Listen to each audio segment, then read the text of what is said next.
In the heart of the Middle East, a family's name resonates beyond borders, shaping skylines across the globe. But behind their stunning wealth, an ambitious plan has been quietly unfolding. A plan that will alter the future of cities and redefine luxury. For decades, they've controlled not just one of the richest nations in the world, but the very land beneath some of the most iconic structures on Earth. They are the Qatari Royals, the sovereigns of Qatar, whose vast fortune in global real estate is as invisible as it is powerful. From the misty streets of London to the neon lights of New York, they hold a secret treasure map of properties, each location a testament to their unimaginable influence. But how did one family, ruling over a country the size of Connecticut, build an empire that rivals the wealth of entire nations? It begins with a single, seemingly inconspicuous deal, and this story will take you inside it all. But this was only the beginning, and what came next would be even more shocking. In 1939, a monumental event happened beneath the sands of Qatar. An oil field was discovered. This discovery would forever alter the course of history, not just for Qatar, but for the entire world. The Qatari royal family, led by the Al Thani dynasty, suddenly found themselves sitting on one of the world's richest reserves of natural gas and oil. Before oil, Qatar was a quiet, relatively inconspicuous fishing and pearling nation. But once the oil began to flow, everything changed. As the 20th century unfolded, Qatar transformed from a sleepy desert kingdom into an economic powerhouse. By the 1950s, the country was producing more oil than it could even export, flooding the global markets with black gold. But the Qatari Royals didn't want to be mere custodians of the world's oil. They had a vision for the future, one that extended far beyond the borders of their tiny desert country. They understood the transient nature of natural resources. Oil would not last forever. And so, the Al Thani family began planning for a future where their wealth wasn't tied to fossil fuels, but to global investments. The first step was quietly accumulating vast wealth from the oil fields and building the foundations of Qatar's economy. In the 1970s and 80s, the Qatari government made calculated decisions to reinvest their newfound riches into a sovereign wealth fund, the Qatar Investment Authority, QIA, and various industries. But it was their investment strategy in real estate that truly marked the beginning of their global empire. What was even more remarkable was how the Qatari Royals played their cards. They didn't just buy up any property. They targeted prime locations in global cities. It wasn't about making short-term profits or securing visible stakes. The Al Thani family played the long game. They focused on prime pieces of real estate, buildings in the heart of major financial capitals, but also ones that would appreciate in value over time. They were quietly amassing power on a global scale. Their first significant deal came in 1997, when they acquired a stake in the legendary Harrods department store in London, a move that turned heads in the business world. At the time, no one understood the full significance of the deal, but it was more than just a luxury investment. It was a sign of things to come. By securing ownership in one of the most iconic landmarks in the world, they were staking their claim in the cultural and economic heart of the UK. But the Harrods deal was only a small piece of their expanding portfolio. They were just getting started. But this was only the beginning of their ambitious vision. Their wealth allowed them to make high-profile acquisitions, but their real genius lay in identifying properties that would ultimately define their influence. In 2006, the Qatari Royals made another move, this time in New York City. They acquired a stake in the towering and prestigious 40 Wall Street. This was not just any building. It was part of the very fabric of New York's skyline. Through this deal, the Qatari Royals proved they were not just players in the real estate game, they were defining it. And what they did next would even change the skyline of the city itself. But there was more to come, and what followed was even more groundbreaking. The Qatari Royals were no longer just investing in real estate. They were shaping the global narrative around how cities would look, feel, and operate in the future. And the world was about to watch them do something extraordinary. In 2005, Qatar took an even bolder step, a move that would mark a turning point in the family's global strategy. The Qatari government established the Qatar Investment Authority, QIA, a sovereign wealth fund designed to diversify the country's wealth and investments. But this wasn't just a typical sovereign wealth fund. It was the vehicle that would drive Qatar into the upper echelons of global influence. The QIA was not just a fund to hold and invest money. It was designed to shape the future of global industries, from technology to real estate. With an initial capital infusion of billions of dollars, the QIA set about acquiring valuable assets all over the world. But this wasn't just a passive investment strategy, it was an aggressive one, with a clear focus on acquiring companies, properties, and stakes in key industries. Their first real test came when the QIA made a splash in the global real estate market. In 2006, they made their most high-profile real estate acquisition yet, purchasing a 25% stake in the landmark London skyscraper, the Shard. At the time, it was one of the tallest buildings in Europe. This acquisition signified something much larger than just an investment in property. It marked the moment when Qatar cemented its role as a player on the global stage. This was more than owning a skyscraper. It was about asserting influence over one of the world's most iconic cities. London had always been a financial center, and with the Qatari family now a major shareholder, Qatar's power in the UK was assured. But that was just the beginning. The QIA's next move was even more audacious. In 2008, they acquired the luxury retailer Harrods, a British institution. This wasn't just about owning a store, it was about owning a piece of British history and prestige. With this acquisition, Qatar made a powerful statement to the world.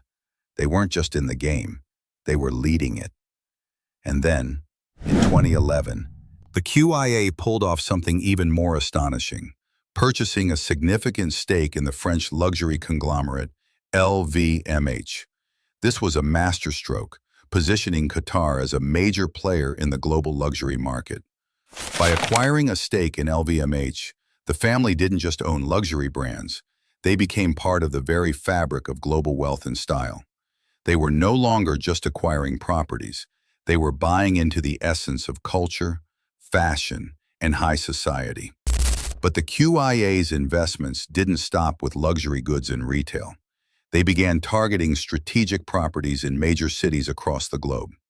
In Paris, they acquired several prime buildings in the heart of the city, including the prestigious Place Vendôme. In New York, they began securing luxury hotels, office spaces, and commercial properties in some of the most desirable locations in the city. These weren't just deals, they were power plays. And then, in 2014, the QIA made another seismic shift. They began targeting entire real estate districts, particularly those in the United States. In cities like Los Angeles, Miami, and New York, the Qatari Royals were not just buying individual buildings, they were purchasing entire neighborhoods. The idea was clear. They didn't just want to be owners of luxury spaces. They wanted to reshape entire cityscapes, creating a global legacy of influence. The QIA's strategy was becoming apparent to anyone paying attention. Qatar's wealth was not just about buying luxury. It was about positioning themselves as titans in the world of global real estate, transforming entire cities into living monuments to Qatari power. But this bold expansion strategy was about to have a profound effect on the global real estate market. And the Qatari Royals were just getting started. They had set the stage for something even bigger.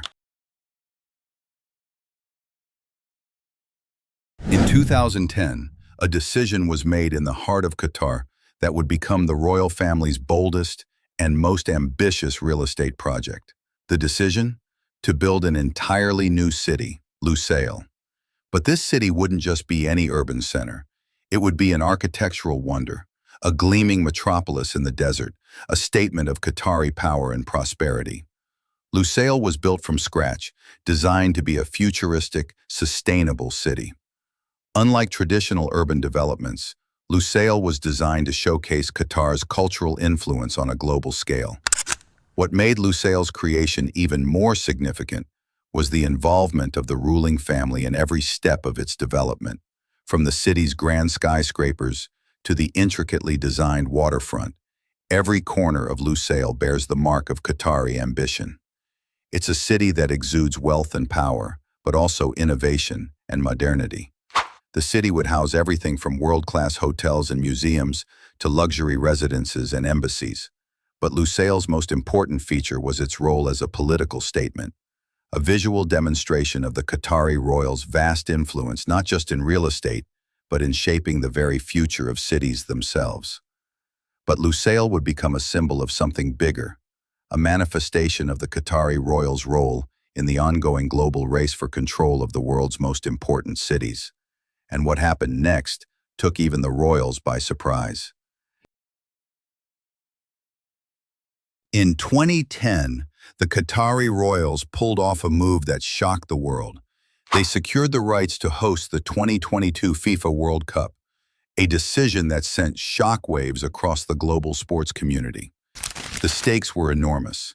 To host the tournament, Qatar would need to invest billions of dollars into infrastructure, transportation, and crucially, real estate. New stadiums, hotels, roads, and airports would need to be built. But the Royals didn't just want a successful World Cup. They wanted to leave a legacy. This gamble, which cost the nation billions of dollars, was less about football and more about positioning Qatar as a global cultural hub. The Qatari Royals saw this as an opportunity to blend real estate development with sports, creating a world-class destination while reinforcing their dominance on the global stage. While critics questioned Qatar's readiness, the Royals pressed on.